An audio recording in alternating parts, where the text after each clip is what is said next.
got miracles as we go along our way, so that we better know you through our heart. We ask all this in the beautiful, beautiful, beautiful name of Jesus. We all say, Amen. To the flag of the United States of America, and to the republic for which it stands, one nation, under God, indivisible, with liberty and justice for all. Honor and Texas flag.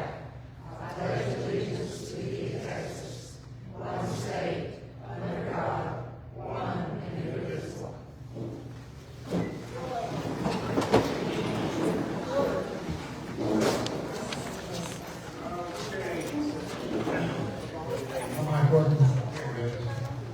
All right, approval of the agenda. I'd like to make a motion to approve on the committee reports, to amend the agenda to add on the committee reports the election committee, letter F. I don't need to hire anything.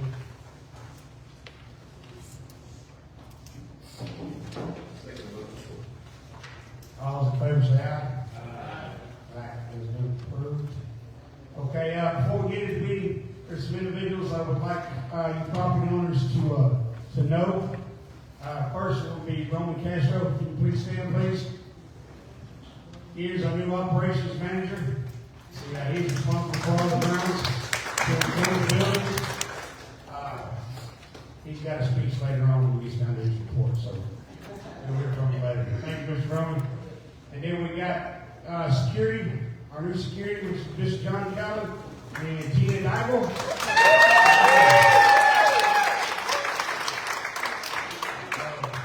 As you all know, I think they started this week? Last Monday. Last Monday. Okay. John Calvin. Oh, there it is over there. So they have started. I will tell you, be advised, hours will be adjusted.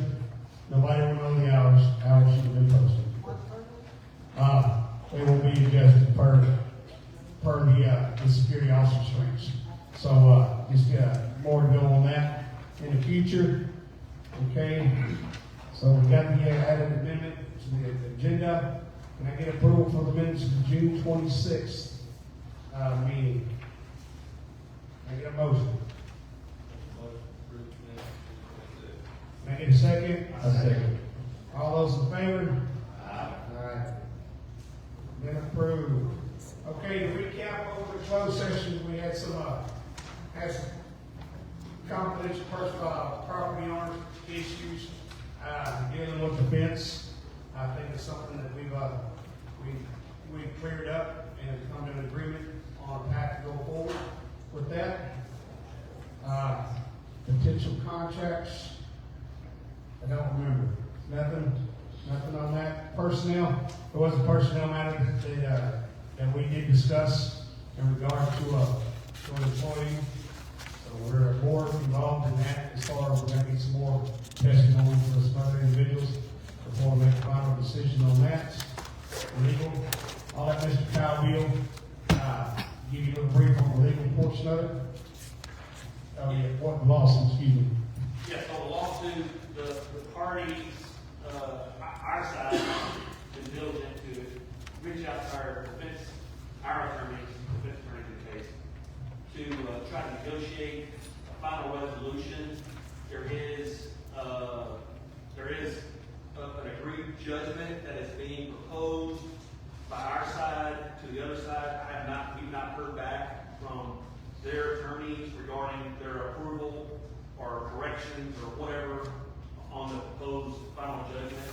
But that has to be resolved before the board can do anything, because that final resolution, if that proposed judgment, as we have proposed it to the other side, is accepted, that will take care of the issues that the property owners have with regard to the deed restrictions and that.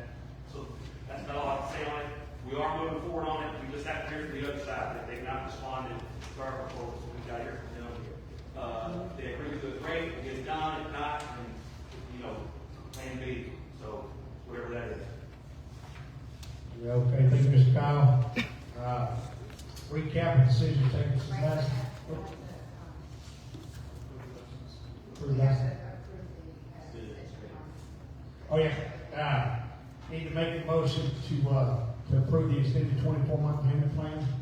For property owners, just asking for an additional payment plan, can we get a I make a motion to approve the extension plan.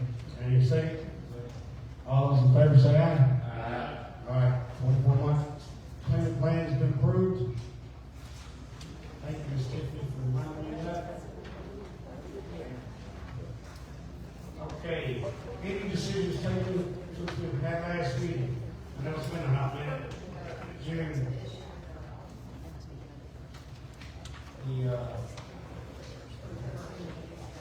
Oh yes, the issue with the Welcome Center and the remediation of the mold. Okay, we did discuss earlier regarding that. What our plan is to do is to remove everybody from the building and put them there in the lodge, to work in the lodge, until we get that issue totally rectified, you know, with that building. The inspectors came in and did the inspection of the mold. Servco came in and done their work. So now it's just a matter of just remediating the issue, repairing what was torn. And until that's completely fixed and that building is capable of going back in there and it's fully repaired, all office personnel will be working out of the lodge. Okay? And just to back up as to why all this had to be done. There, evidently over time, the building has settled and there has been water coming into the building, under the carpets and into the walls. And so it became an issue and we had to do something about it. Do you have a time frame? 2 years or We how don't, long? I mean, we just talked about it, and it's like, let's get the people moved out of there so we can really go in there and take a good look to see what the extent of, one, the damage is, and two, what else is wrong with the building. Yeah, Okay. exactly. Okay. Okay, operational reports. Let's say number one, the financial report, Mrs. McKinney. Okay, everybody, I think, has picked up a profit and loss at the door. Alright. Just really quick, going through this, I try to give y'all different highlights each time. So, first off, I want you to keep in mind that the all other revenue, that like $395,000 of that is that ERC money.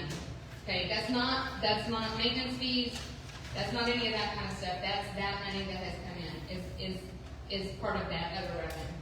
So don't look at that and think, oh wow, yay. That is part of that too. On gas and oil, that refers to maintenance and golf when we look at that number.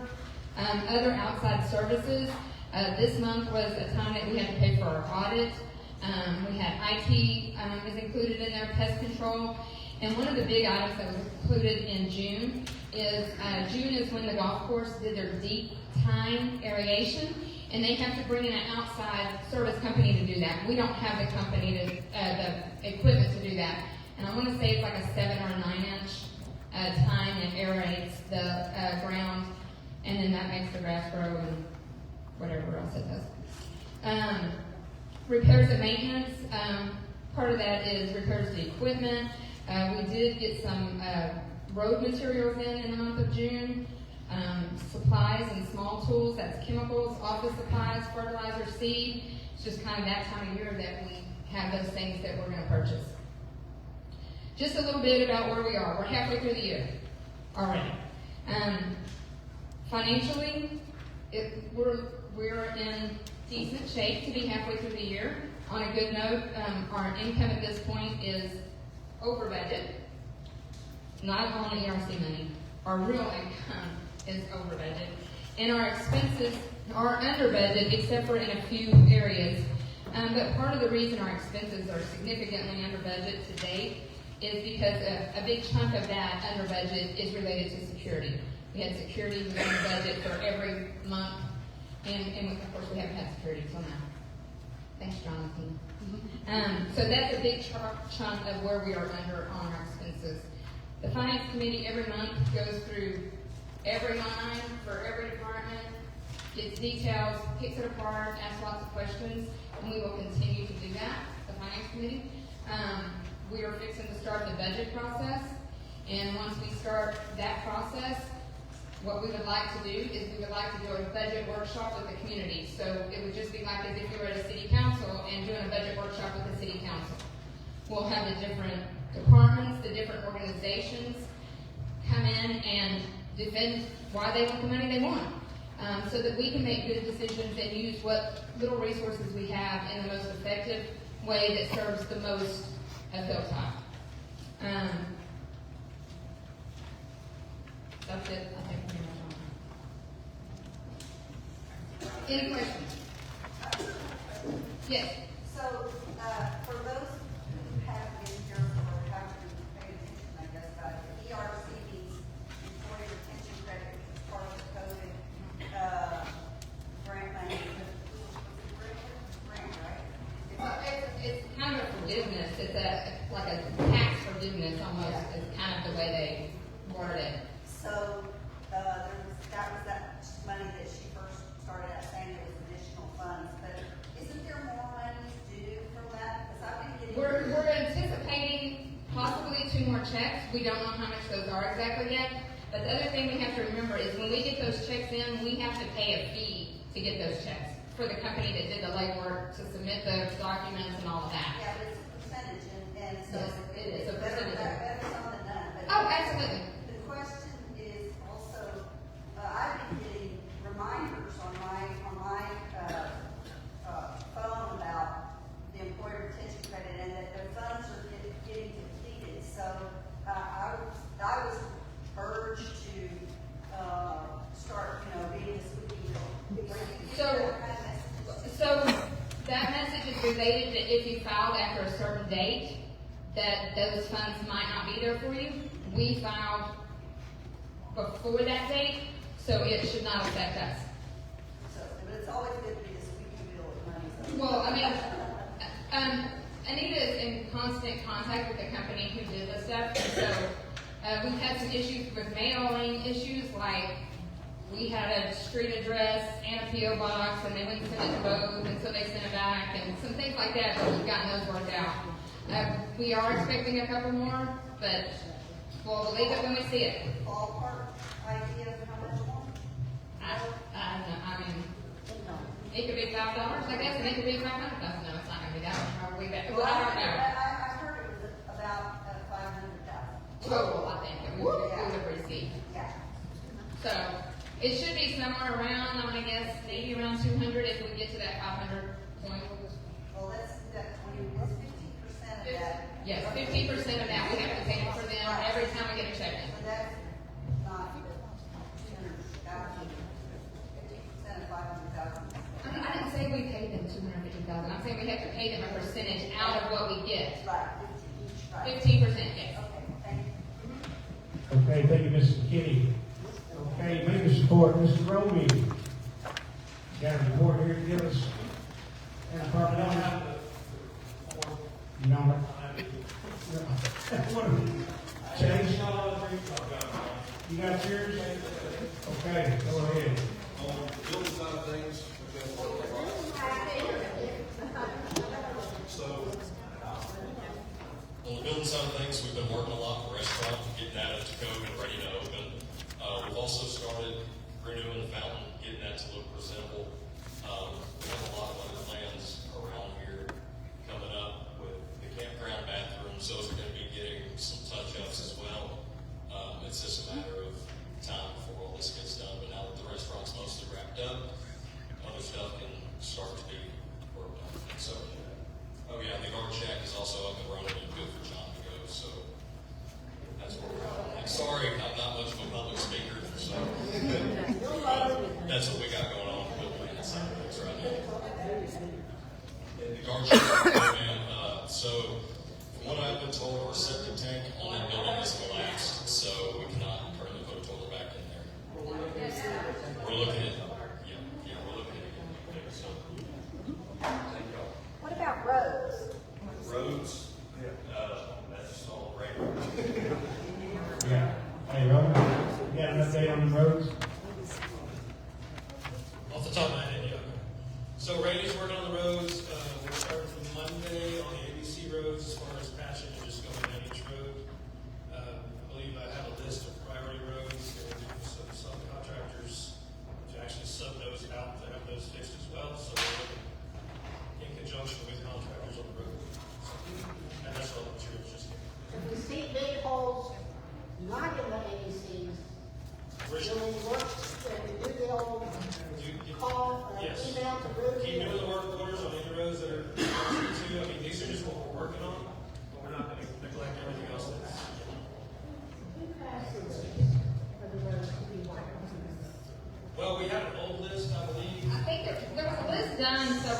go by the board.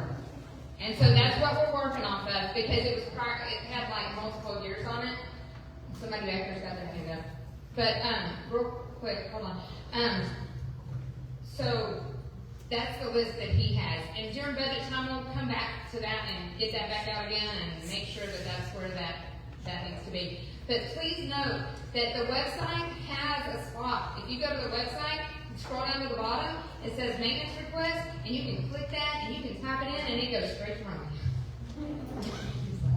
And I think we're also going to get for an update with the board and everybody, just get doing this, because you know these rules change daily, so. Yes, go ahead. It's on our list, that one is.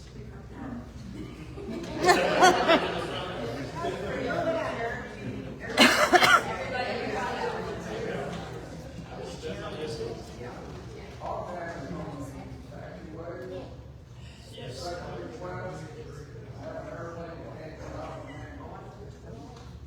Okay, and we got all damage on the taxiways. No, the hunting crew, they're working, we moved cages around, I believe. Right? Yeah, we moved it about a month. It's in process.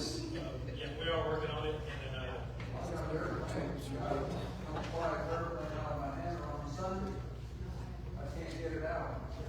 I'll take a look at it. On asphalt? On which road? I can go take a look at it tomorrow. See if we can get some loads out there and get some stuff. We got plenty there. Mr. Robin, she's talking about Nassau, right in front of her house. There is a sandy area that if a vehicle goes into it, it goes sideways.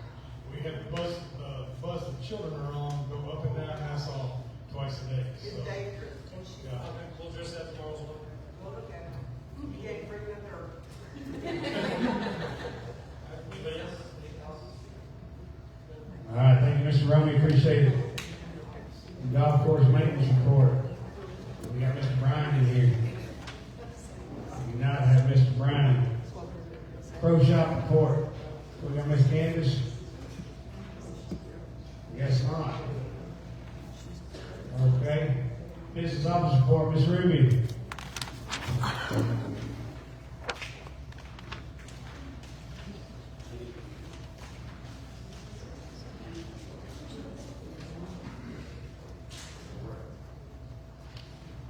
Can you hear me? Okay. We have implemented a set limit on the supervisor's credit card limits. We also implemented weekly reports from each department within the business office. Huh? Okay. Can you hear me now? We're working on which policies at the moment that need to be updated and getting those updated, like the lake policies and the what other one was there? Like the dog policies and those kind of policies that may need to be tweaked up a little bit. We did order pool towels for the hotel rooms because they were taking the white towels down to the pool and staining them up. We are implementing a $25 per towel fee for any towels that are not returned to the hotel when they leave. And then I also had on here that we had about our new security, but that's already been done. So, because we were waiting on the state of Texas to approve us for security, but they got that done and we got it all worked out and everything's been ordered. I think the only thing that we're waiting on at the moment is our reflector magnets for the vehicle. What's the vehicle gonna look like? It's a white Tahoe with lights on top. It says parked out in front of the Welcome Center in case you folks want to take a look at it. It's in the parking lot over at the Welcome Center. And then we had 2 membership blocks that sold in June. Okay, thank you, Ms. Butler. All right, committee reports, discussion. ACC committee, Mr. Patchover. Excuse me, Mr. Patchover, just one second. Yes, ma'am. So because those two people aren't tell you what. You got the doc operation reports on me, Mr. Doc? We can help you do that for you.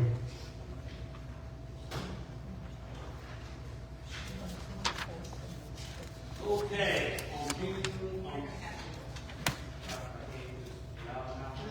Can y'all hear me? I hope so. All right, so on 17 June, they lost their irrigation pump due to a lightning strike. Everybody was aware of that. As of Monday, 7 July, they're still waiting for the pumps to be repaired and returned.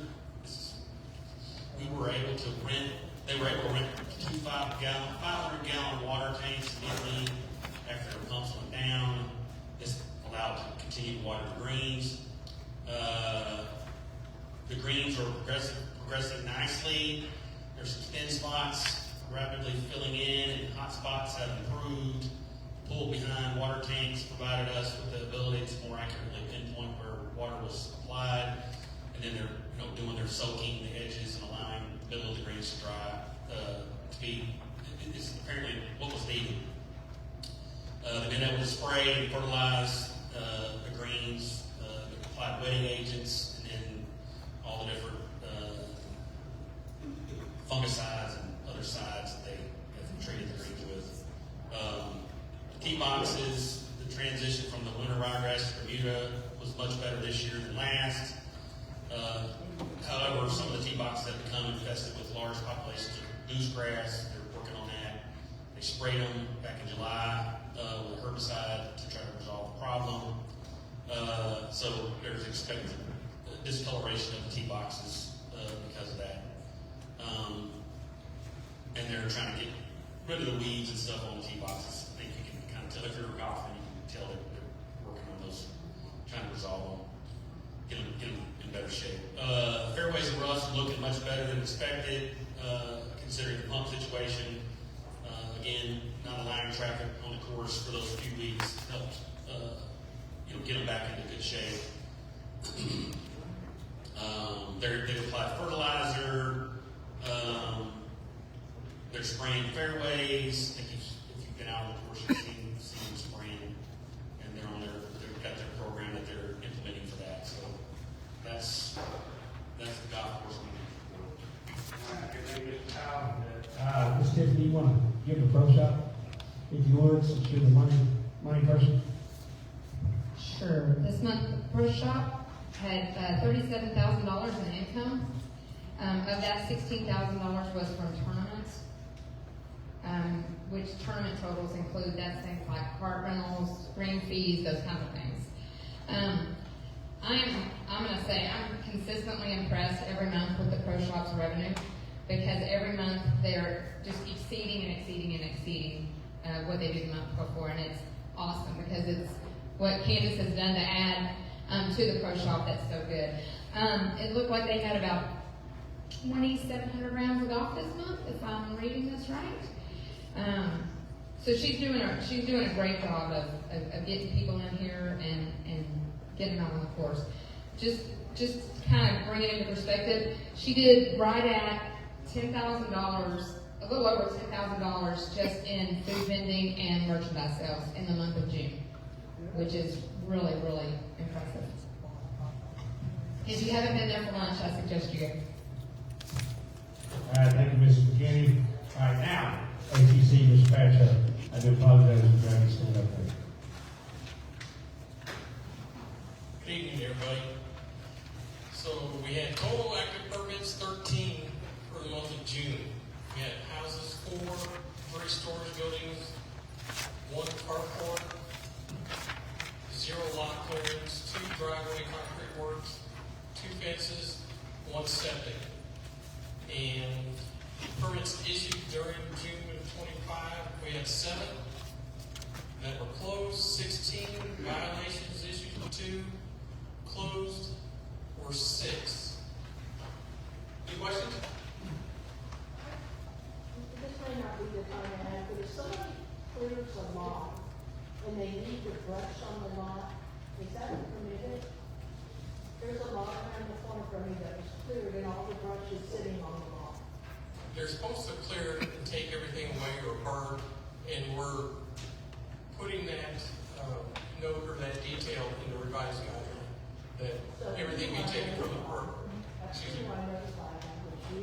The ACC, Michelle Bill, she is our new ACC. All they did was clear and leave all of our shit. Is that the one that's been there for a while? On the very behind my house, yes. I think that, if that's the same one I'm thinking of, I think that one of, yes. Yeah, it's just, again, a halfway job on that one. And that's why we are looking at changing the guideline definition on that. Anybody else? Board?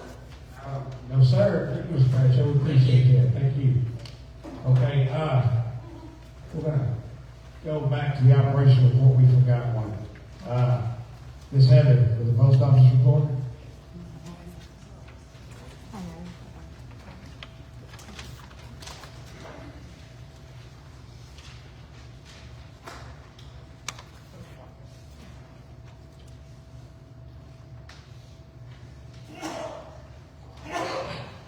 Is it on? I just have some announcements. We have recently been informed we do not have a contract with FedEx.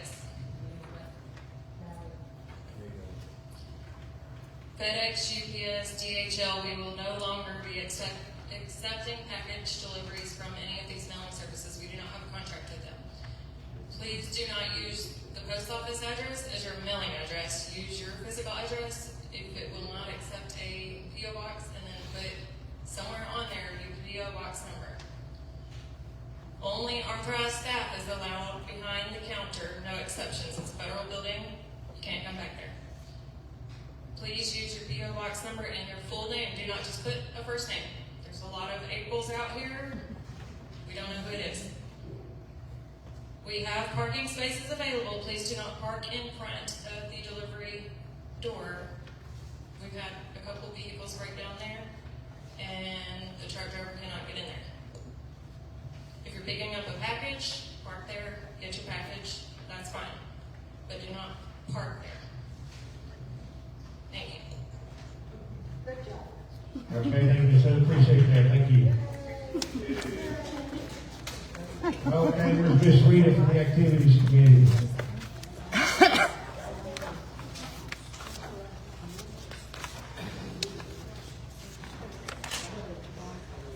Okay. This is going to be a little bit long, so I don't want to bore you, but it's really, really important that I express my appreciation to all those who helped. I mean, if you turn my back to you. The Freedom Fest has lots and lots of thank yous, and to our generous sponsors this year was Fred Adams Warehouse, Bar H Insurance, Gateway Construction, Synergistic Massage Therapy, Grand Champ Roofing, the Kickapoo Club, Neil Real Estate, Rexall Solar, T3 Rentals, and Watson's Watermelons. Without this group of people, I would not have been able to put on the Freedom Fest, so please support them. I want to thank Emmett Troops and Katie Pearson for handing out over 100 American flags to folks coming in the gate. Thank you.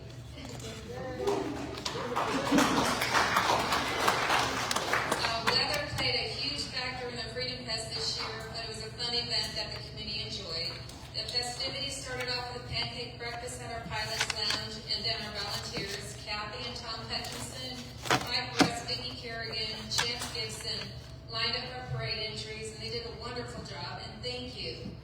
Thanking our CERT group for their traffic support.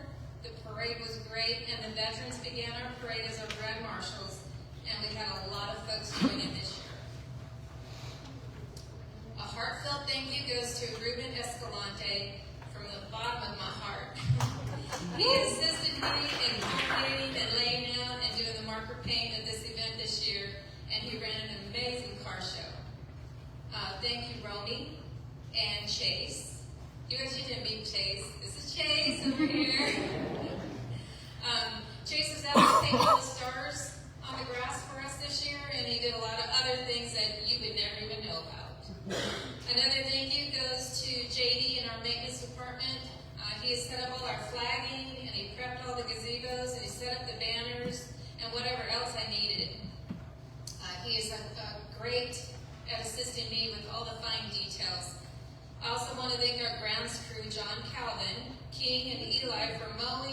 prepping, and vacuuming up all them sticker burrs.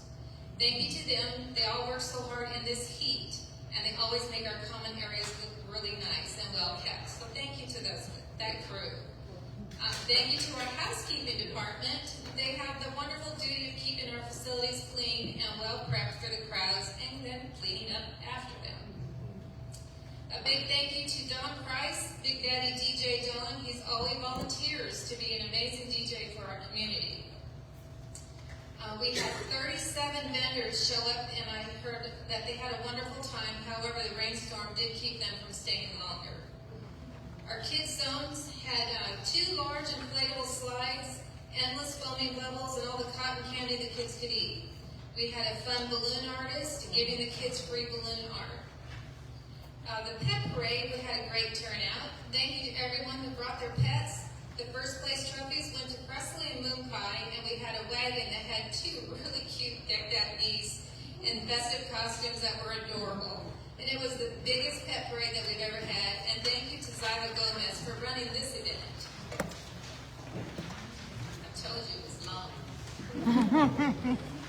Our watermelon contest had a larger than normal turnout this year, and we're blessed to have Watson's Watermelon sponsor this event. Our first place trophy went to Malachi Canales, and second place went to Inman Fletcher. And we're very thankful for Kathleen and William James for preparing and running this watermelon eating contest, and our EMS for being on standby.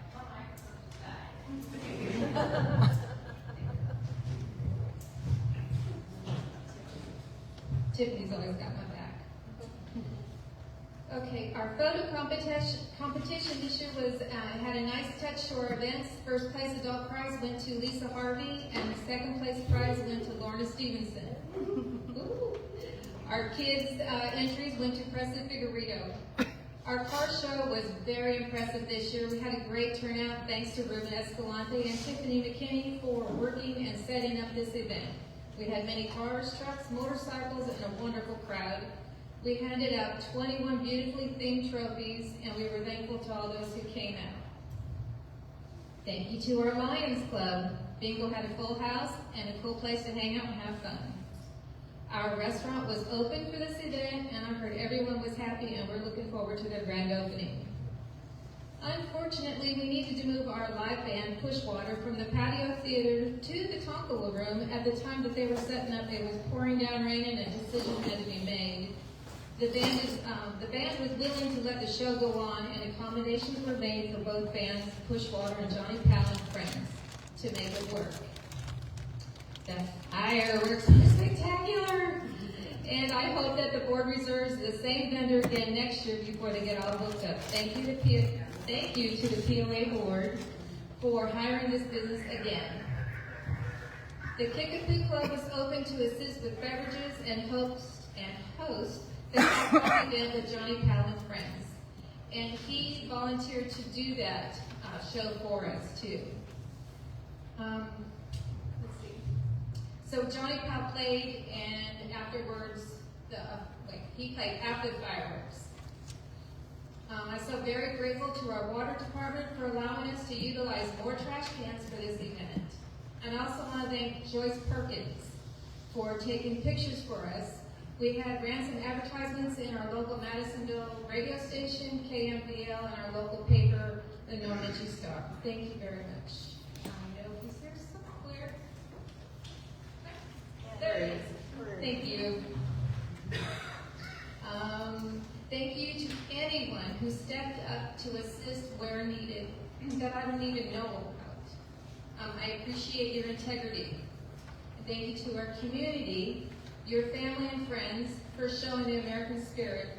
We have a beautiful community of people, and thank you, everyone. Our fall fest is November 8th, and I'll have more information for you next Thursday. Also, Haunts by J&K, our haunted house, is in full swing, and they are in preparation with a raffle.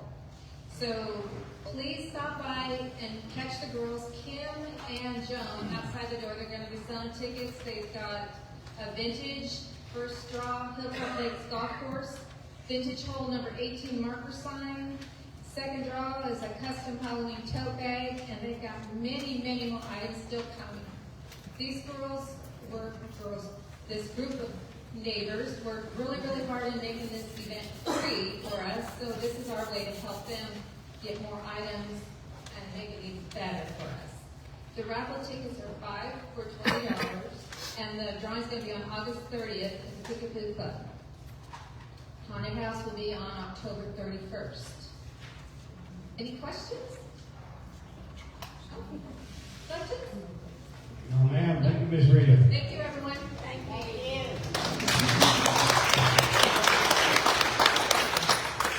Okay, before we go on to the next committee report, Mrs. McKinney's going to read something. Irritation. Yeah, this is related to activities. This is related to the blood drives that are held out here that the Lions Club hosts. And they just had a letter for us thanking us for allowing them to use the Tonkawa room, and they had a great response. Evidently, the Gulf Coast Regional Blood Center is phasing out some of their mobile units. They used to, you would go into blood. So we've allowed them to use the Tonkawa room this past time. They plan on doing that again this coming year, if possible. One of the things that's written on here that came from the Gulf Coast Regional Blood Center was that they wanted to personally thank everyone out here for making this possible. Together, everyone impacted almost 75 patients' lives, and that is not even including all the friends and families. And a special thanks to Chase and Rita for helping to make this possible. Thank you, Lions Club, for doing this for the community.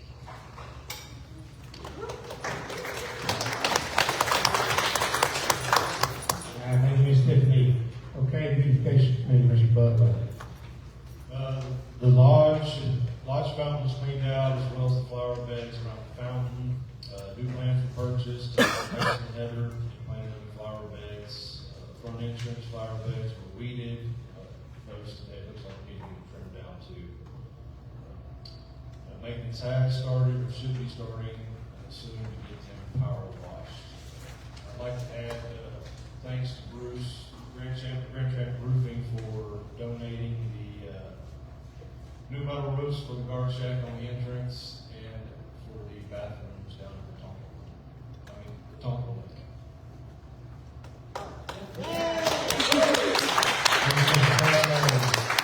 Okay, Place Committee, I don't see Steve Klein. Mr. DW, can you give some kind of report on what's going on with Lakes? Please, sir.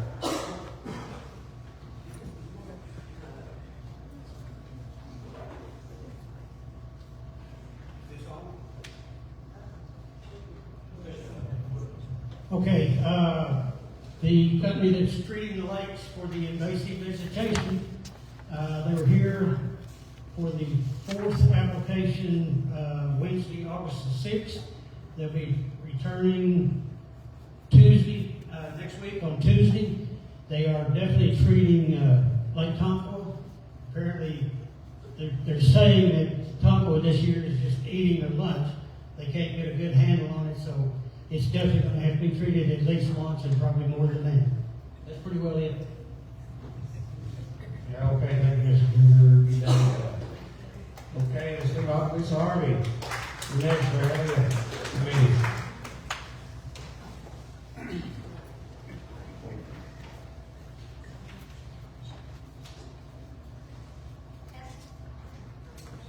Can you hear me now?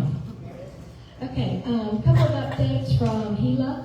The first is we want to thank everyone that participated, supported, and sponsored our golf tournament fundraiser. A big thank you to our title sponsor, Grand Champ Roofing. We did very well with the golf tournament, and that's what allowed us to build the new loafing shed at the paddocks. I don't know if y'all have driven by and seen it, but it turned out really nice. We're really excited to have that for the horses that come in. Those will host our new horses coming in, sick horses, and quarantine horses. What else? We have our work day, our quarterly work day, September the 13th from 9 to 1. So if you want to get out and cut some trees or repair a ramp to the hay barn, come join us. We will have, I always make breakfast, so we can offer you breakfast and cold drinks. That's about it. We are going to have a pumpkin contest in October, dates to be determined. So we'll keep you posted on that. And then, back by popular demand is our next Barn Street Dance. So I know y'all wanted another one, so that is scheduled for Saturday, November the 22nd. So we'll have a food truck and live music, and it'll be a lot of fun. So come join us.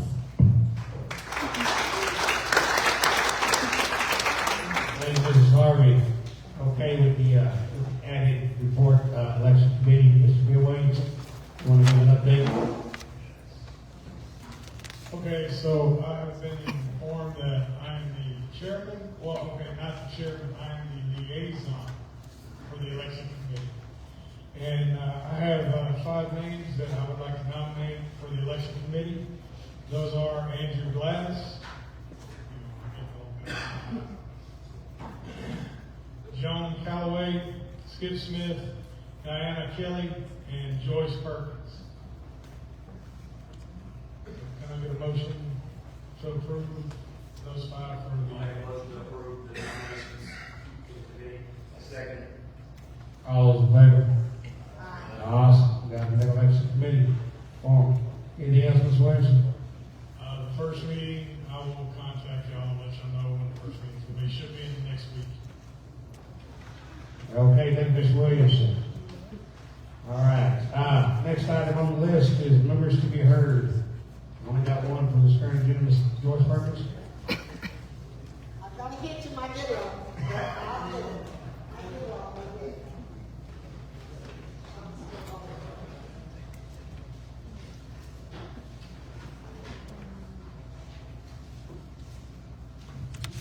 When I saw the agenda, first of all, thank you all for doing what you do.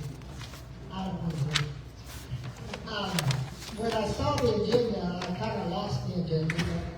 One of the items is speaking to, what number is it? It's a new business. Beer and wine permit at the pro shop. Well, I live very close, and this has been tried before.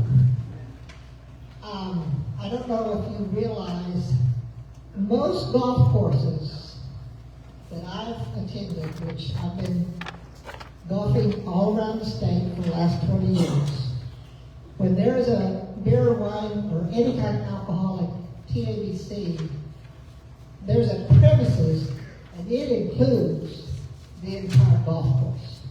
That's why you see hospitality carts, and those are run by the facility.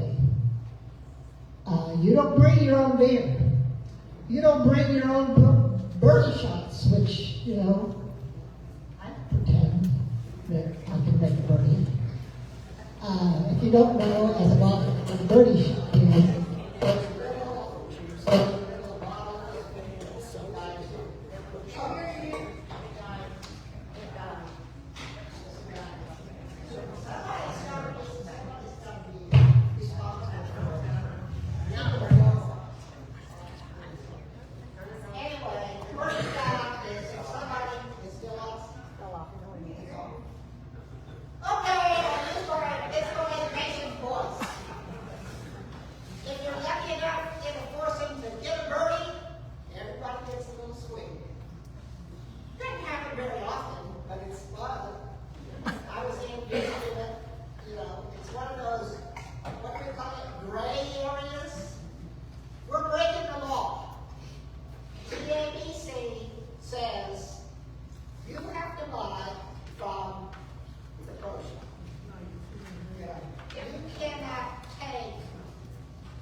we appreciate that.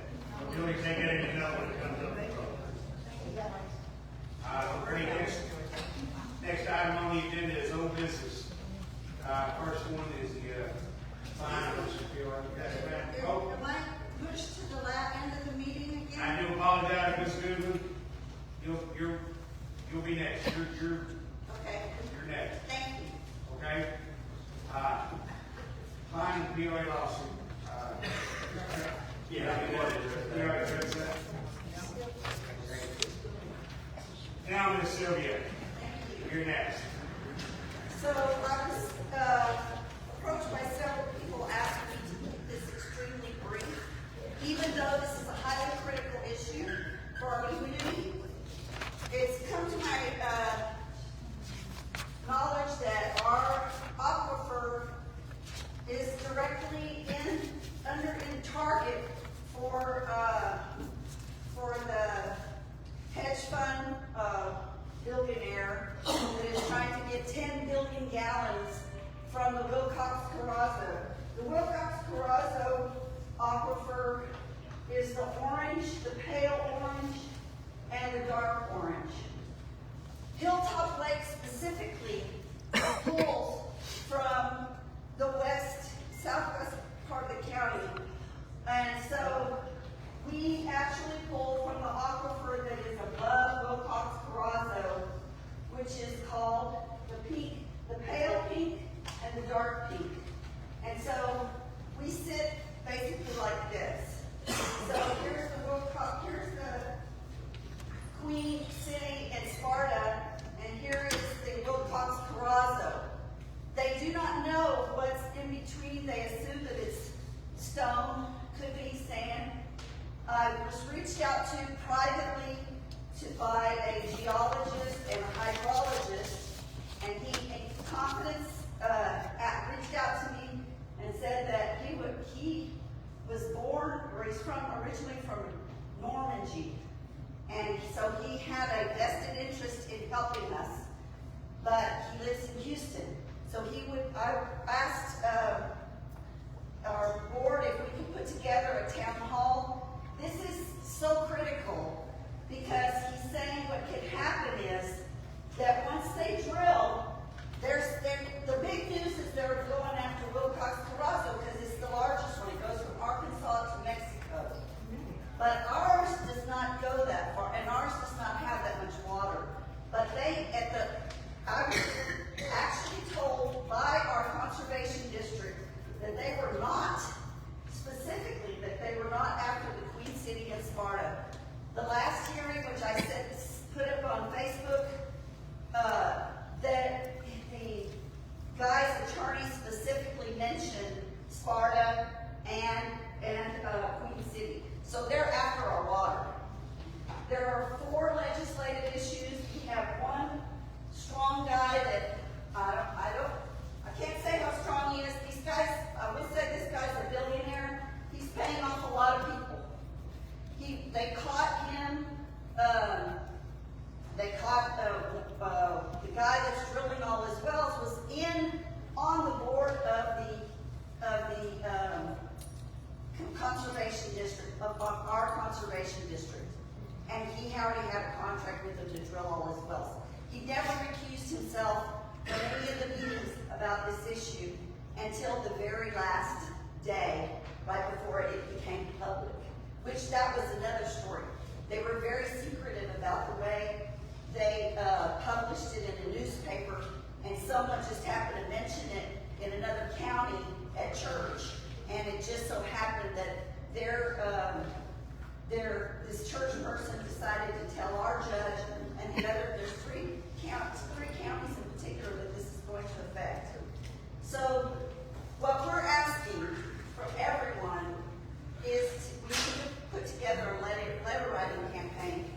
We're trying to get add things to the special session.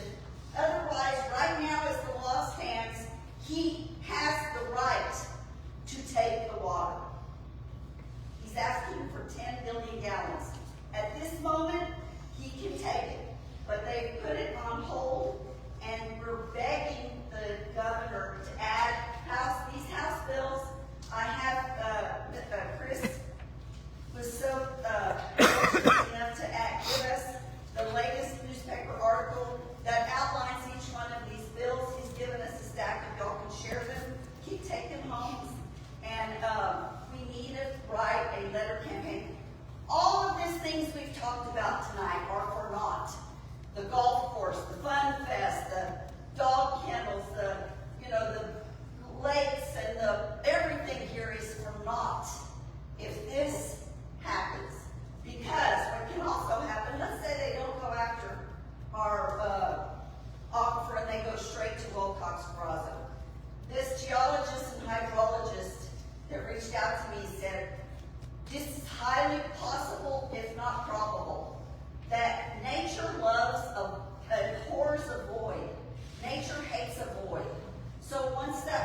backing down. His attorney's not backing down. He's got billions of dollars, and he's coming after us,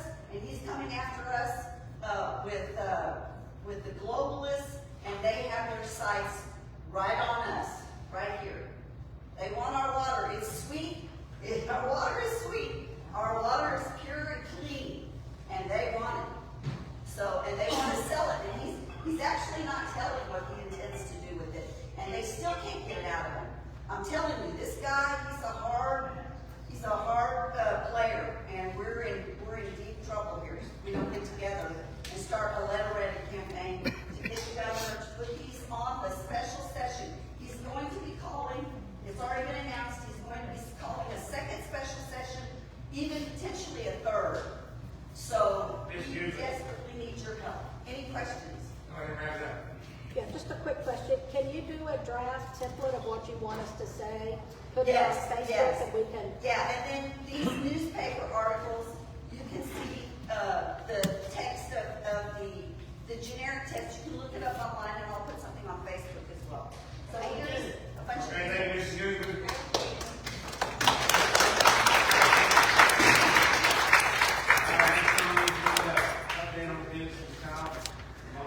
Yeah, so I circulated the bid. We had two bids, couldn't get a third person included put one in. So anyway, those are I think they circulated to the board, and once we have a chance to review them, we'll take action on those. Okay. Anything else on the board as far as that's concerned? All right, thank you. All right.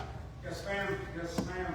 I understand you said you thought we were talking about the lawsuit, but the item one under the lawsuit there, is that something that's needs to address?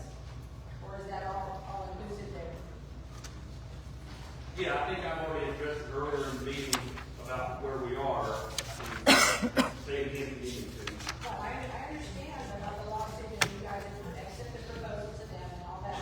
But She's talking about the reinstatement of the original deed. Yeah, all that has to happen with the resolution of the lawsuit. The board cannot do anything beforehand because that is the part and parcel of settling the case. okay, I didn't understand that it was all together. Sorry. Okay, security update. As all you folks know, we do have security in place. Mr. John Calvin, Tina Daigle. Daigle. So, they started a week ago, so they're in full force. Next on the agenda, hotel renovation update. Mrs. McKinney, can you give us an update on that? I'll have more on this next week. I'll have more on that next week. What we did is we put proposals together, bids for flooring and for paint. And we're also looking at the bathrooms. Those have come in. Some of them, there were some questions that we got able to ask back to clarify some of the things they put in there and how they had their pricing structure. Next week, we'll have a storyboard of kind of what we're looking at doing. And we'll be able to make some decisions related to the contracts. Please note that the rooms that were decorated during the contest, we're not redoing your rooms. We're going to put flooring in there, but we're not going to remove the work that you did that still looks wonderful. It will be an opportunity for you, if you'd like to make any updates to it. But those rooms that were decorated in the contest, that's been, 5, 6 years ago? Those rooms are going to stay themed as they were when we had the contest. So I'm not messing with anybody's room. All right, thank you, Ms. Tiffany. Can you do a live stream once you get it finished so we can see it on, like the walkthroughs? Oh, heck no, we're in an open house. Oh, okay. Okay, next on the agenda, new business. Discussion potential action, beer and wine permits, pro shop proposal. Okay, I will read what Ms. Candace has printed up. You know, for this is Mr. Sewell, the distributor for hot rods and camper ticket group, said that a small course like ours should sell around 400 cases a year. If we only sold a half of the 400 cases, the net income for that year would be $8,400. It's 200 times 24 times $1.75 a can. Cost per can is $1.25 or less, depending on the brand. Selling is $3 per can. Startup would be $1,900 to take EABC for a wine and malt beverage retailer's permit, a VG. That lasts for 2 years, plus a cooler for the beer. Amazon has a 30.2 cubic foot glass door refrigerator for $1,755.92. You might be able to find a used one. The license takes about 45 to 60 days. I did confirm with TABC regional office that when we apply for the permit, we can include a diagram containing only the pro shop so that the landowners can still bring their beer to the course. They just can't bring any alcohol into the pro shop. I have done an informal survey with the golfers because I've had several approach me about selling beer here, and it seems like the most are either in favor of or don't really care either way. And that is coming from the pro shop now. Okay?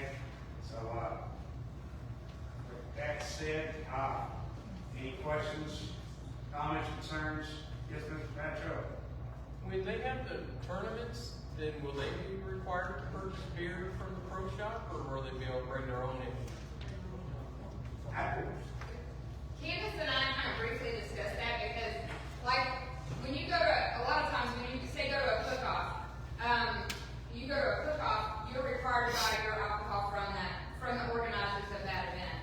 And so she was going to do, I think, some checking around to see if other golf courses did that same kind of a thing, where they would have to purchase their beer from us in order to have beer at their event. But I haven't gotten a chance to talk to her to see if she has got any more information on that and exactly how something like that would work. Yes, Mr. Ray. My understanding, several golf courses, I actually asked this question before Candace. The ones that have beer cart grills that are part of the golf course, that encompasses the entire golf course. If you're not going to do that, then it doesn't. And as long as your boundary is set in there, people can come on the premises with their beer. They cannot walk in there with the beer, and they are not required to buy beer from them. They're required to do it if you had the boundaries would be, and normally where you see the entire boundaries, they have park girls, and that's what that's for. They bring you stuff on the hill, and if they catch you, they can ask you to leave the course. But my understanding from the three that I talked to is if you only have, and the caveat is if you have a bar. If you also have a bar inside of... It's a different license. That's a different license. Yeah, but I'm saying if you have the bar inside the golf course, then you cannot bring alcohol to the golf course, period. And since we're not doing that, it doesn't fall in that way, and I believe the only way that we would be in violation is if we had car girls, then you would be allowed to bring alcohol. My understanding is it is strictly beer when we put in that cooler and soda. That's it. There will be no park girls. There will be no boundaries encompassing the golf course. So, like I said, like we stated earlier, if we're following that, it's still a proposal. I think there's easier ways to get $8,000. I just do. Yes, ma'am. For the Yes, year. ma'am. I'd like to see us get a definite number on what our insurance is going to look like as it relates to this. Okay, perfect, yeah. There's evidence. Yes, ma'am. One more thought, if you call the pro shop your premises, then whoever buys beer then can't take it out to the golf course, right? It's like a convenience store. Yeah. I thought so. Yeah. Okay. Okay. Any other questions on the beer and wine proposal? Being sold at the pro shop. All right, on to the next item. Transfer fee proposal. I have not purchased the BOA. It was suggested if someone bought a lot from the BOA, that there should be a discount on the transfer fee of $100 to $50. No.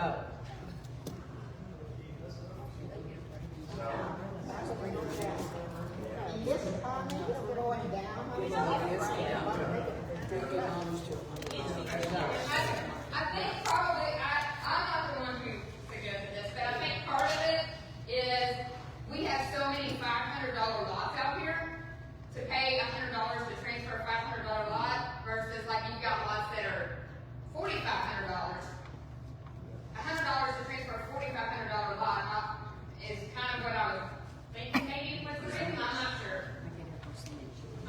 not fair. That's not fair. Because if I sold a lot to someone for $500, my person would have to pay $100. Yeah.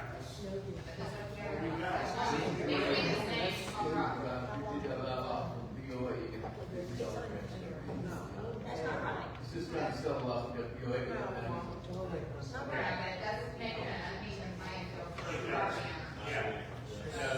get a lot of $500, you get $400.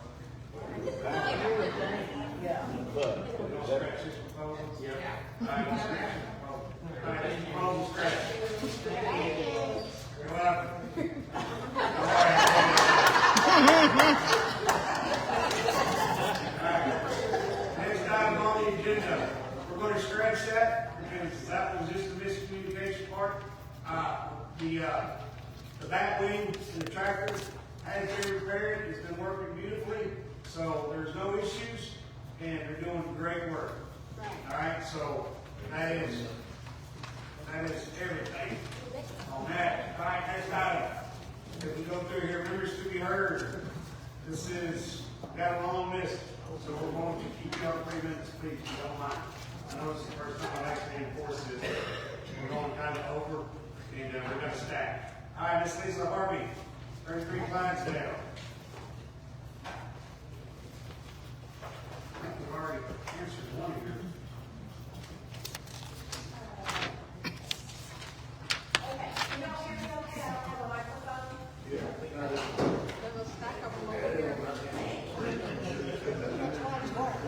Yes, check those out. Which one's what?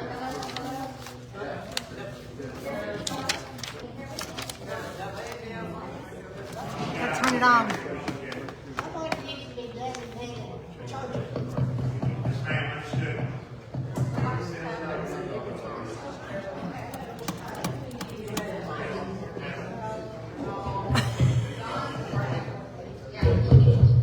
Hello?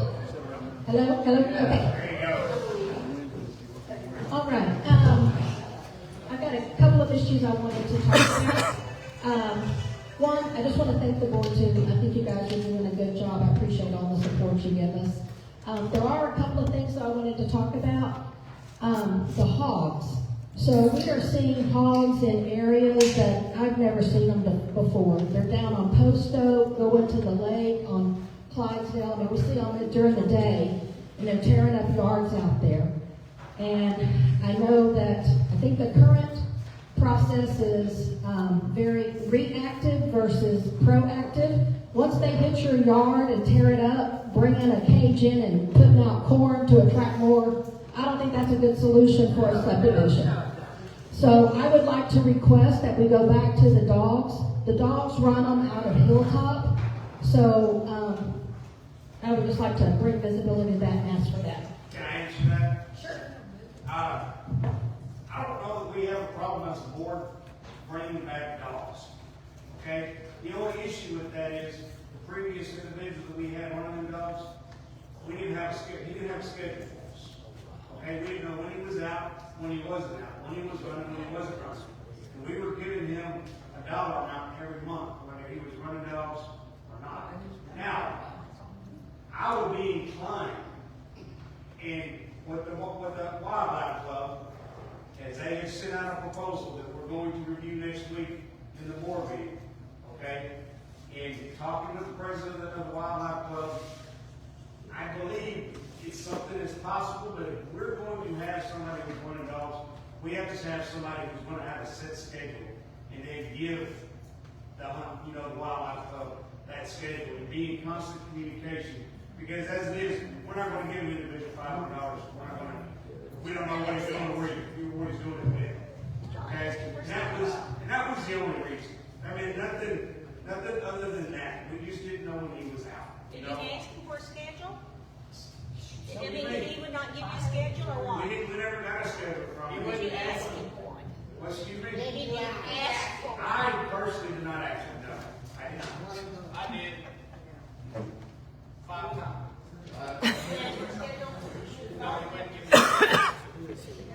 And listen, I don't have a problem bringing it back, and I'm sure the rest of the board would. If we can get that deed worked out, then maybe that's something that, get with the, with the wildlife club, after next week, when we go and review the wildlife club's proposal, and we can maybe work something out. Okay, Okay? sounds good. Let's see, the next one is the entry signs and the entry flower beds. Raymond, the front entry is my pet peeve. Yes, ma'am. To me, Okay. So the entry to Hilltop is first impression, right? So anybody coming in or driving by, that's your first impression of Hilltop. And the signs they look better, so thank you, they are better than the ones before, but they're too small. And your entry sign doesn't have a Hilltop logo on it. Nobody knows what HTL is. It should say Hilltop Lakes. So I would like for y'all to consider replacing those signs with the big ones, taking those smaller ones and putting them to the campground. Because the campground sign is about as big as this piece of paper that you can't read anything. Or smaller. So I would like for you to consider that. The other thing is the flower beds at the front. Thankful for the volunteers and the POA that purchased the flowers and planted those. But unfortunately, it's not maintained, right? I mean, there's weeds now. They look bad. Is it possible just to get maintenance to do the front flower beds? I know we can't have them do everything out here, but can we at least have them just do the front entry periodically so that it looks nice? Okay, thank you very much. And one more thing. Security. While I was thankful to hear we had a proposal in security, it doesn't address the problems we have at the lake. The hours that they're working, are not during the day when people are out on their boats. Yes. So what are we going to do there? Ma'am, this is a work in progress. We just started last week, and we haven't worked kinks out. We don't, it's just going to require more personnel, or changing the hours to their schedule, which there is discussion, as far as changing the hours, especially on the weekends. Okay. And then,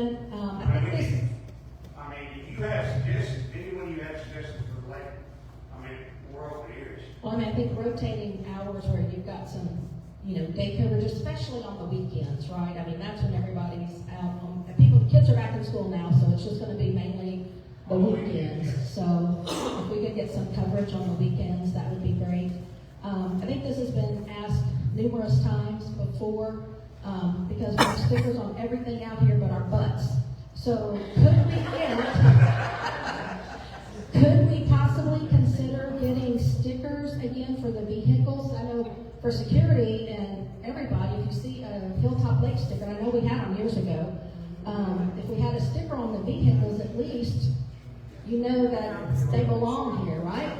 So I think it'd be helpful for security that they could walk when they go to the lakes and look around if there's Hilltop Lake stickers. Yes, ma'am. That's something that we may note up and we can discuss it and see if we can come up with a resolution on that. Okay. Thank you. All right, thank you, Ms. Harvey.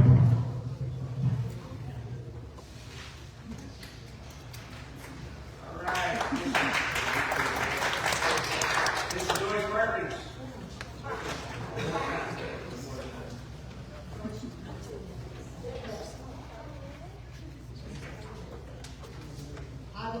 I've always loved being Emerald Road Welcome Center. Anytime I wanted to, and there was always a smiling face at the office and so forth. I am not in favor of closing at lunch. That's probably one of the most busiest times for people to come in, do some stuff, because you wait till 11 or so to get your mail, you chit-chat over there, and then you go over. So I'm not in favor of closing that welcome center for an hour just because we can't figure out a schedule to make it open. Okay, that's number one on my list. Number two on my list is Tripleman Hill is doing a show next September 12, 13, and 14. And I didn't bring any flyers yet, but we're going to implement a new way to buy your tickets. So you don't have to call me. If you buy your tickets online, we're going to eat the service charge. We're trying to get people to use the website, use the online. Your ticket will be $15, no service fee. Those people that say, I don't do anything online, and they call me, I want to charge them $20. Because we've got to move to the big boys, guys. It's time for the theater to move to the website. So at $15, and if you don't do that, get with somebody who do. Call your 13-year-old grandson and they will come. Thank you. Thank you, Mrs. Perkins. We will look into the job salaries. All right, next up, Mark and Jane Graham. Did I get that right?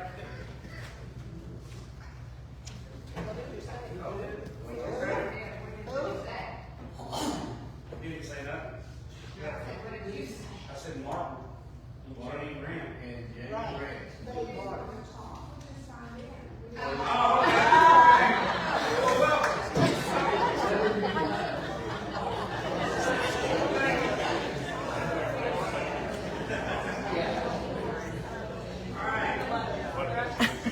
Mr. Petro.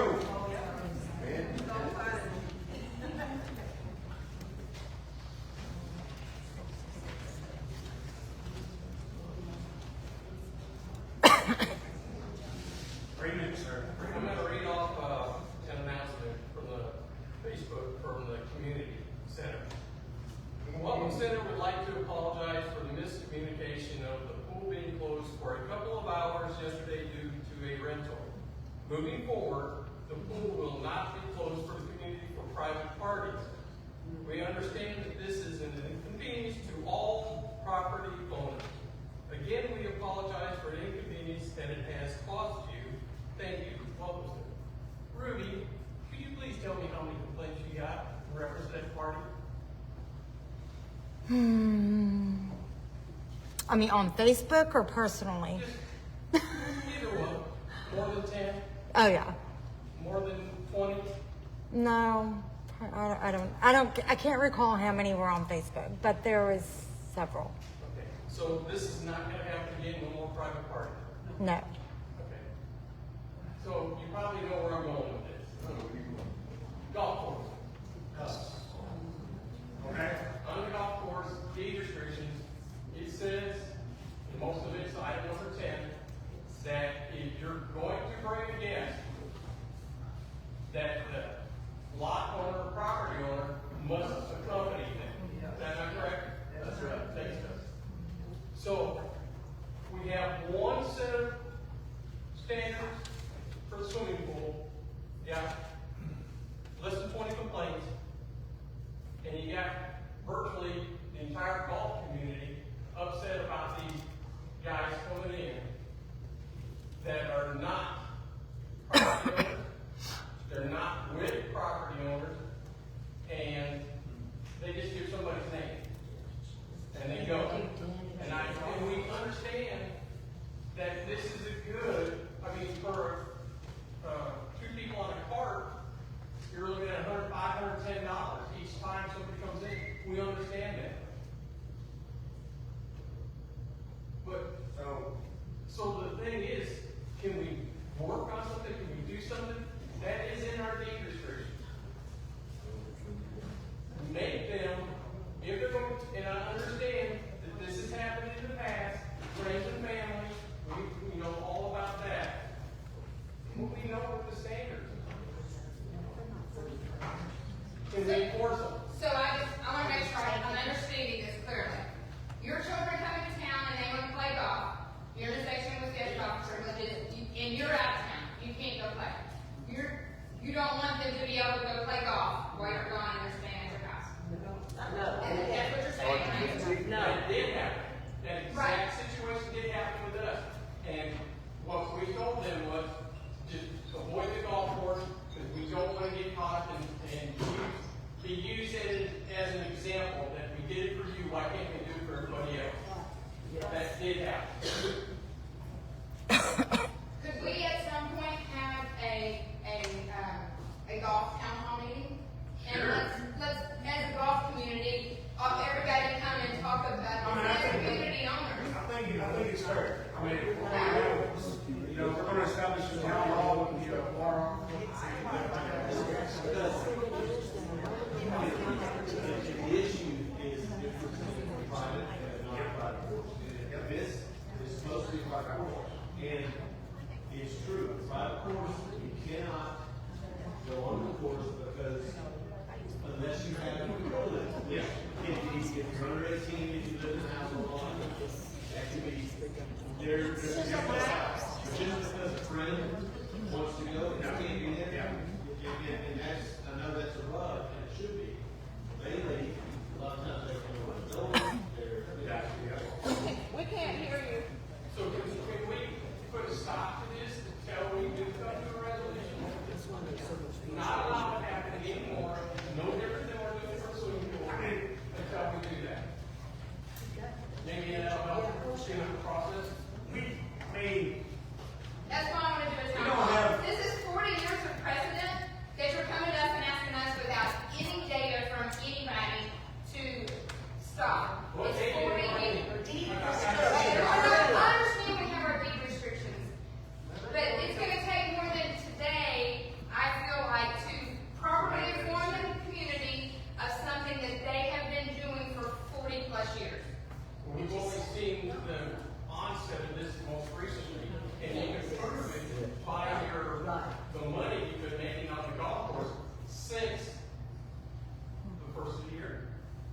I think that's She doubled how much she brought into this place in 6 months, year to date. Our understanding from talking to Mona is that this was in place even when Mona was here. That people that own property could call the course if they couldn't play with their guests, and the guests would pay to play. Is that, Joyce, you've been here? I've been here 20 plus. John Garner's house, which is across the street from me, filed a suit because they would not allow him to just let his friends or the family go play. He filed a suit and he won that, at least for that house. It's got free golfers' privileges with him not being in the park. No one else in our section, and this was like right prior to probably 2004 or 5. Nobody in our sections, right? Brandon, you can help. Joined that suit. So it's only for that house. The rest of us, if my son comes to play, either Mark and I or me have to go with him. In other words, you can have 3 guests, not 4. And you're talking about free guests. Free, yeah, the free guests, but I think even a paying guest, I would say the same thing. Well, she's correct in that we have allowed them to call down there, if not for free guests, but for a guest that's gonna pay. We have been allowing them to do that for years and years. But the property owner has to contact the pro shop. And I think what's happening, Raymond, and I've been watching it, I think people are walking in there and said, Joe Blow is a friend of mine, and I'm here to play golf as his guest. We see it every Cannot do that. Every day. So you're talking about, the property owner isn't calling and saying, hey, no, so-and-so's coming, they're just showing up and giving your name. Gotcha. And you, They know because Joyce, they know Randy, they know Joyce. What about, Yeah. I'm just throwing it out there, okay? Yes, sir. Larry attorney come in there and want to play golf because they're afraid of cows. Whatever they ain't right? But, contacted, Kyle doesn't know. They just walk in there and tell the ladies. Right? Those golfers are going to go on their golf courses, so they get to contact Kyle. And Kyle gives you approval. And that's the issue, is that Candace hasn't been here, and Brian, they're doing a great job. But they don't My question is, would that be feasible until we come up as a board? I think that's the more permanent solution in that meeting with the deed restrictions state council, they must look up. That's for the freeze. Yes, sir, Mr. Smart. Raymond, I think why this has come out is because there's a bunch, all of a sudden, a bunch of people coming in here that nobody knows. And all of a sudden, it's a bunch of them. I've seen it. And I talked to 4 of them the other day. They were playing in front of 2 rent carts, which is money for us. That's great. But the deed restrictions say one thing. But I asked them, I said, how y'all doing? Where y'all from? Oh, we're from East Texas, over in somewhere over there. Yeah. And I said, oh, so y'all just on property here? All 4 of them.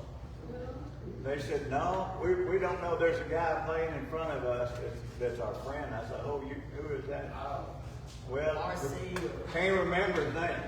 That's wrong. That's what's happening. That's what's happening. It's blowing up. It's blowing up and getting more and more. And then that goes back, to the title of the proposal, hey, until we find a more permanent solution, can we all agree that if the ladies at the front desk contact, if the individual's not there in person to sign them in, they make contact with that property. I mean, no, that's the way it's been doing. Yes, ma'am, Mrs. Gray. So why wouldn't it be, Can you stand up because I can't hear you? I'm sorry, why wouldn't it be like it's been, that the property owner needs to contact the pro shop, not the pro shop chase them down? So if they show up and say, I'm here and I'm so-and-so's guest, they say, well, you need to have so-and-so call me. We should not have the pro shop chasing it down. But they should call beforehand. They should call beforehand, but if they don't, and they receive a call, then they just have to wait until they get that call. Okay, we good with that? Yeah. But the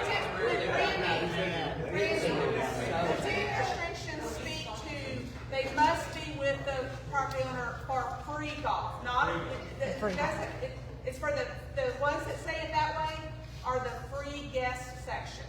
Well, in the deed restrictions, it doesn't say for free golf. That's in the other literature that's golf course, pro shop. No, in the deed restrictions, it says a property owner and their guests, it's only in 10 sections, where it says a property owner, the guests play free, when a company, I can't remember the exact language, but basically when they're with the property owner. But it's not for all. Property owners of sections 1, 2, 3A, 3B, 4, 5, 7, 26, Yes. will bring guests at no cost, must play with their guests. Amen. For free, the free guests. Free gas. And if I brought 8, They have to pay. those extra. Yes. Okay, we good on that? I don't know where we're at.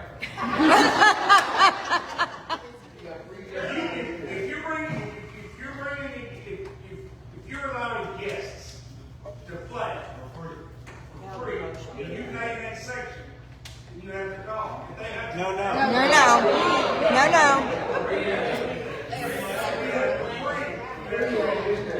You have to be there. This is number 3 for play. Property owners in sections 1, 2, 3A, 3B, 4, 5, 7, and 26 who bring guests at no cost must play with Must play. This effectively limits the property owner to 3 free guests. Must play with them. You must play with it. It was free. It was free. You have a free privilege. That's what it In those says. sections, you have a free privilege. You're in it. Right. So what are you saying, that anybody can come out here now? No,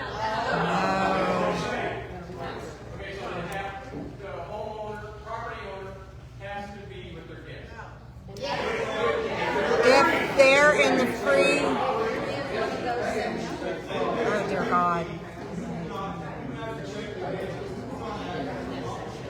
If they're paid,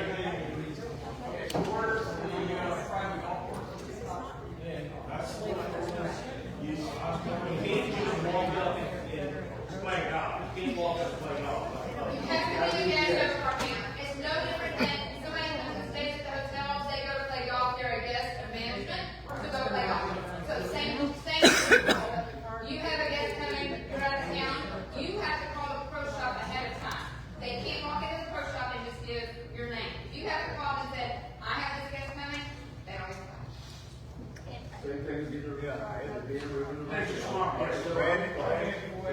Randy, we've been doing that for as long as I've been here, okay? But we have never, I don't think she's ever allowed somebody to come in there and say, hey, I'm Joe Blow's guest, and them having a call, or they call them in and say, hey, we're here, can we play golf today? I don't think that's what we want. We want, if I've got a guest that I can't play with, that I have free golf, if I have a guest, then I have to call ahead of time to say, my guest, Joe Blow, is coming down tomorrow, I want to sign him in. Because I can't play with him and he has to pay. And then they pay. Yes. You don't get it free. Yes. Yes. Yes, sir. Question about golf course. Has there been any time this board, a golf course committee? There used to be, always had one. It was the pro shop, the greens supervisor, pro shop supervisor, and WGA, MGA, at least those one or two, usually two. I'm not mistaken, we still got the MGA and WGA, correct? Right, and they would send one or two people. Okay. I think that would help. It was the president of the group. Right. Yes, sir. That kind of had been an unwritten policy, Raymond. It's not written policy, I don't think, anywhere. So it would be up to the board if they want to change that or leave it like it is. Right now, you don't have a liaison for the golf course. How would the board have the authority to change it? Yes, How would the no. board have the authority to change it? That's something that we'll discuss, okay? All right, Mr. Smart.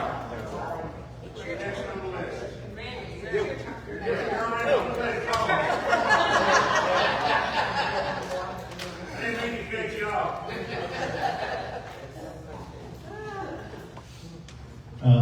Thank y'all for serving. I know how hard it is. I've been up there for a few years, and I understand it. And that's just one of the situations. On these microphones, you might want to roll some. Have you ever set it up? Roll some of the bass off of it because they're popping, and you can't understand people. So it may roll some of those. But what I want to talk about is the dog handler that runs the dogs. Yes, sir. If you get somebody to run the dogs, and they don't have access to all the land around here, they're not going to get them to go very far. They're going to go off the property, and that's it. They got to bring it back because those people don't allow it. Troy Franks has access to all these places around here. Now, when we were paying $500 a month for his dog food, that's all he gets it for. He's got highly trained dogs. They don't chase deer or cats or dogs. They go after hogs. Okay? So when we were paying him $500 a month, we didn't have the hog problem. Why do we need to know exactly when he's coming and how often he's here? We don't have hogs. Now we have hogs. He's gone, and we've got hogs tearing everything up. We haven't hit the golf course yet. We did see 14 of them the other day on number 14. One of the workers was hollering at us, and we didn't see him. We turned around, and there was a bunch of them. And it doesn't matter how many hog traps you put out there, you're not going to control them because they reproduce twice a year, 4 to 12 piglets. And those sounders go up to be, they start producing that 6 months. So you've got to run them, and you've got to keep them out of here. So bear that in mind, just because these guys, I don't know if you're going to find anybody that he doesn't give reports to anybody out here. All these other landowners, they pay him to keep them off their land. Yes, sir. And that's what he was doing, he was keeping it off of here for $500. Bill James and Kathleen, they're gonna spend about, well, they got it down to about $20,000 to $30,000 for a fence. He's been hit so many times. I've been hit 5 times in the last 2 weeks. I've killed already 14 hogs over several years. There's people being hit all over the place, and it's costing us a bunch of money. And you can never make it smooth. Once they hit you, you fix it up, and it's never smooth again. So think about that. We need him back. We will look back into it, we will discuss that for next week. And, hopefully we can come up with something by next week. All right, next one, Michelle Osmond.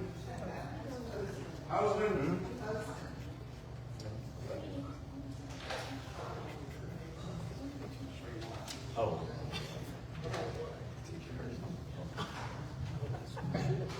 Basically, I think you've addressed me.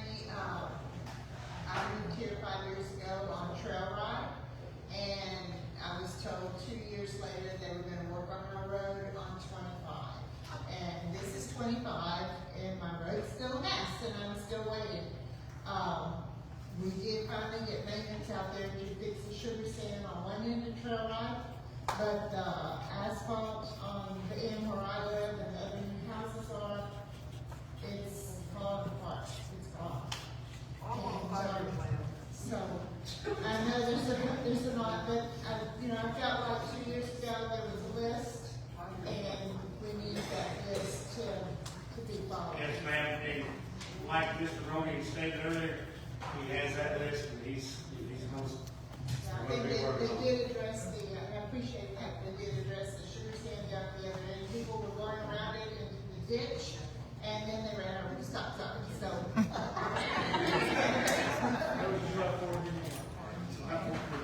So, is that when that happened? Anyway, and I do appreciate the security. Where I live, I hear what pretty much goes on over at the dock every evening, and some nights it's bad.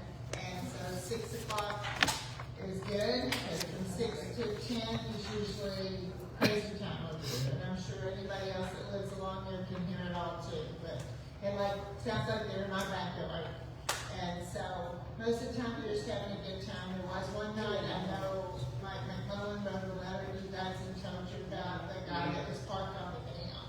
Yes. And that really concerned me, and he sat there for a long time. And I should have just called the sheriff because I was watching it.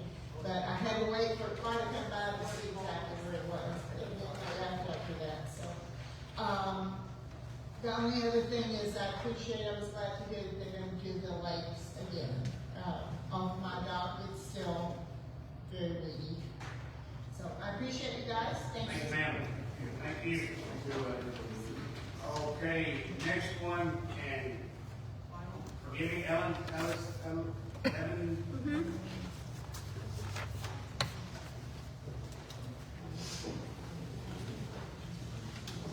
Hi, I live right out there on Patio Drive, right behind the HOA building, and I have them working, moving next.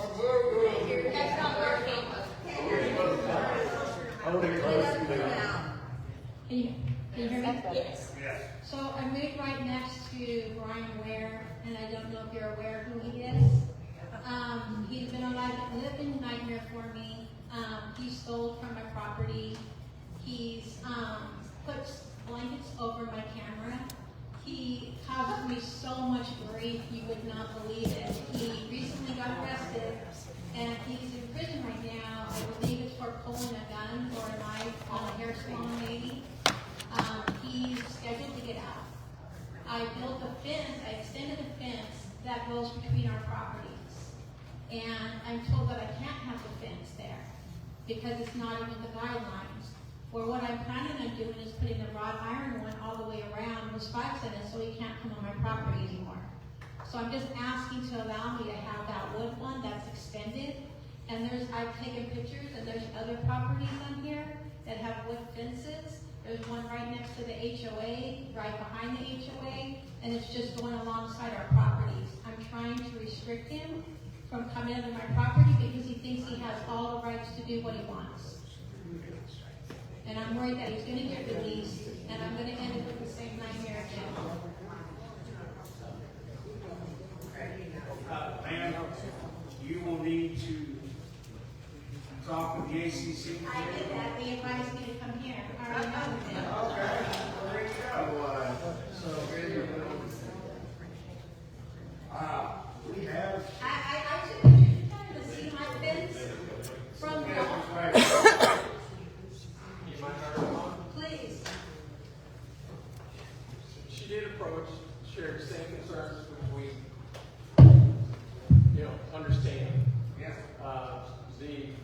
What we asked her to do is to come back with a permit application, because she didn't have a permit process. There's, so for the section that she's in, she's not allowed to have the wood fence. It has to be black chain link, wrought iron, or wrought iron looking. Not to exceed 4 foot in height. So there's an existing wood fence there that was put up, kind of in between the two houses. And then there's a next door neighbor has a tore up fence that needs to be taken care of as well. But so that was the process. We told her to go ahead and come through with the permit, and we would look at it, make suggestions, and then if we didn't approve it, then she'd go back to you guys and ask for a variance. Now, there's some other things that need to be considered on this that I'm not going to bring up in public. Gotcha. So, ma'am, have you filled out a permit application? No, I didn't know I had to. Okay, that's the first step. Right. And then submit it to the ACC. So, we're at a move point right now until that gets completed and turned in. So they can get with you, go out there, survey, take a look, and then make recommendations on what needs to be done to it. Well, they've already given me the information. The problem is. Well, ma'am, you still have to fill out an application. I get that. I got the application right here. You just said you didn't. No, I didn't originally fill one out because I didn't know I had to fill one out. I You went have to one the filled out HOA. there? Huh? You have a filled out application? Yeah, right here. Okay, well, then turn it in tomorrow in the office. Okay, thank you. Yes, ma'am. Okay, next up, forgive me, I only got two left. Becky Lumber.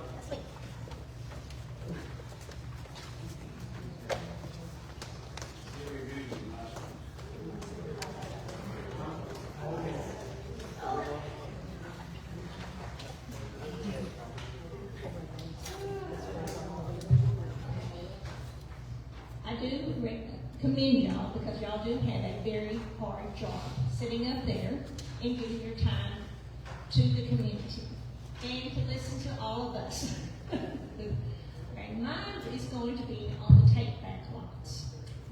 When will the board decide that we have enough vacant lots?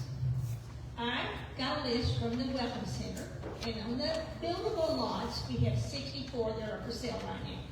And this does not include the approximately 30 unbuildable lots that we have with the golf package program. Okay, so that's approximately 90 plus lots that we pay taxes on yearly. For the buildable lots on this list, there are 5 that were acquired in 21, 8 in 22, 20 in 23, 11 in 24, and 20 in 25 that are on this list. Now, I don't know about the non-buildable lots. I don't know how long they've been sitting on the books. But, so we really don't know how many lots have been sold. I know they sell them, but we don't get told that we're taking back 6 lots this month, but we sold 2. We don't even know how many the turnover. I mean, like I said, I have 20 on this list for this year alone, and we even sold any of those. And I know the taxes depend on the value of the lot. And one question I have, I know y'all have a price on this, the asking price. Is that what is valued at, the asking price, or do y'all add some to it? I think those are on the list at just what the tax appraisal is The on. appraisal district has. Yes. Okay. Okay.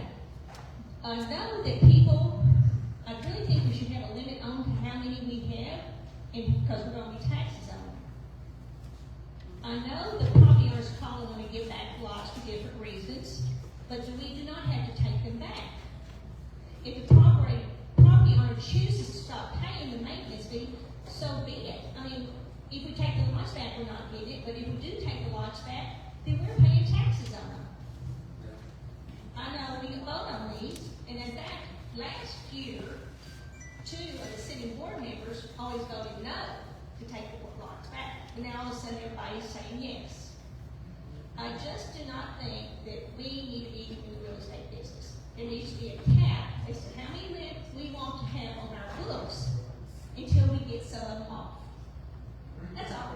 Thank you. Thank you.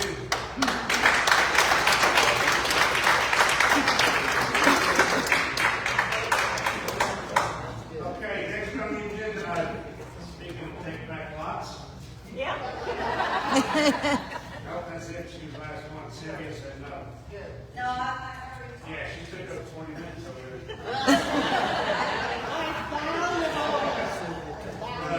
if I did, it was Yes, it was great. Yes, sir. So I used to post it on Facebook all the time, and I used to get 3 days of complaints and arguments and stories, so I quit posting it. I wanted to tell y'all, every year in August, every Thursday night, we do a deer count that we do that allows us to get our tags from the Texas Parks and Wildlife Department.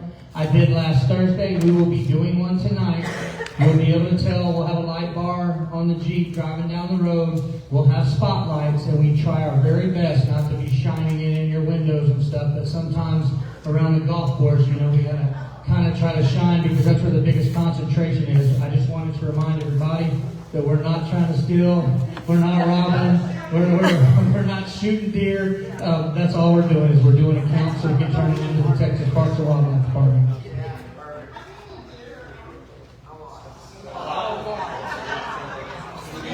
The count from the other night is a 12-mile trail that starts from the Welcome Center, goes down Golf Boulevard, down by the Maintenance Shack, back to Hilltop Boulevard, all the way down to Hickory Ridge, down Hickory Ridge, all around the lake, back to what I call that Lake View, by the lakes, all the way back to Hilltop, back all the way down Hilltop, take a right to go to the, what's that, Tonkwood, going back toward the campgrounds, take a left on Fire Patch, when Fire Patch comes into Hickory Ridge, we're done.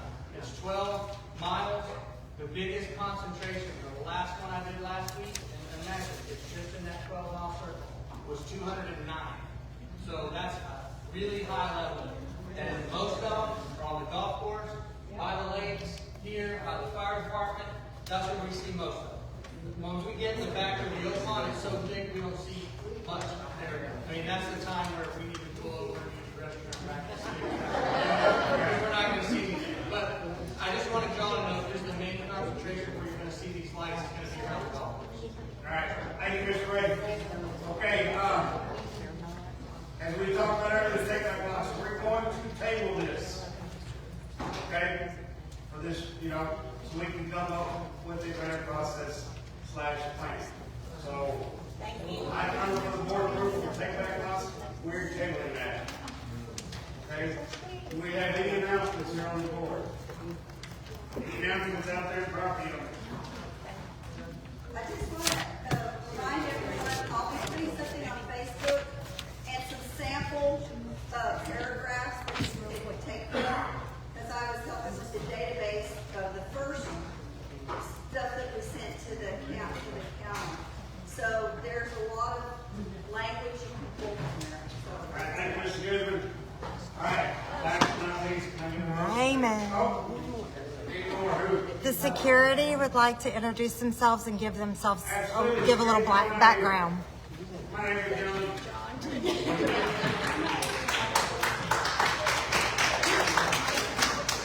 Just real quick, Tia Dale, I am from Nashville, Tennessee. I've been a private investigator and security guard. I started staying on unit at the schools in Nashville for narcotic protection. I've been doing this a long time, just wanted y'all to know. We live here. I live here. Yes. I moved here 5 months ago. I live near Cherokee Lake.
sometimes they're just broken down, sometimes, you know, it's other things, but we're keeping an eye on everything.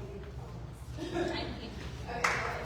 I'm John Calvin, I've been here since 2015, a little over 10 years. I do have law enforcement experience, 10 years with College Station Police Department, and 2 with Ferguson County Sheriff's Office as a deputy. I just want to let y'all know, you know, people start talking about security. Well, the first thing you're going to think, you get bad vibes. Well, you know, they're going to be asking about this, they're going to be getting on me about that. That's not what it's going to be. You're going to be treated with respect. It's going to be yes, sir, no, sir, yes, ma'am, no, ma'am. If you see anything that you think is suspicious, vehicles where they're not supposed to be, call us or approach us on the street. We'll be glad to look at it for you. And like I said, you know, we're not out there to say, you can't do that and I'm not going to let you do that. The board, you know, they've got all their rules that they want enforced, and we're here to enforce them. So we're not going to tell you anything. We're going to ask you with respect if you would refrain from doing that. If you agree, we appreciate that, and we'll go about our business. If you don't agree with it, we'll take note of it and turn it over to the board. If it's serious enough that where the sheriff's department needs to be involved, they'll be contacted. But like I say, we're just trying to make this a safer place to be. We want to make sure that all of your vehicles, your property, whatever you have on your property, stays there. I know you've worked hard to put it there. We don't want anybody to take it away from it. Please lock your vehicles at night. We've had reports of a few kids trying to open them. So please lock your vehicles. Please. And like I say, don't hesitate to call us. You know, we're here to work with you. And, guess I'll do it.